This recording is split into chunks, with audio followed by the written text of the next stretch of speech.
আমার ফ্যামিলিতে আমার আব্বু বিয়ে করে চলে গেছে। আমার একটা আম্মু আছে বৃদ্ধ।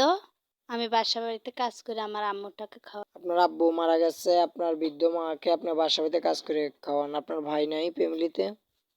ছোট একটা ভাই আছে, মাদ্রাসায় পড়াই। বর্তমানে আপনি কি কাজ করেন? আমি বাসা বাড়িতে কাজ করি। প্রতি মাসে বেতন পান কত আপু আপনি? প্রতি মাসে না, রোজেরটা রোজ নেই, প্রতিদিন 200 করে। প্রতিদিন 200 টাকা থেকে আপনার সংসার চলে? চলে না করতে গিয়ে তো এই জীবনের প্রথম প্রতিবেদনের সামনে দাঁড়ায়। আর কখনো প্রতিবেদন আপনি আসেন নাই না? জি না। বর্তমানে আপনার বয়স কত চলতেছে? 18। 18 বছর, এত সুন্দর চেহারা নিয়ে এখনো আপনার কি বিয়ে হয়েছে? না। বিবাহ হয় না কি বলতেছেন? ওখানে 16-17 বছরের মেয়ের বিবাহ হয়ে যায়, আর 18 বছর এত সুন্দর চেহারা নিয়ে বিবাহ কি কারণে হয় না আপু, একটু বলেন তো।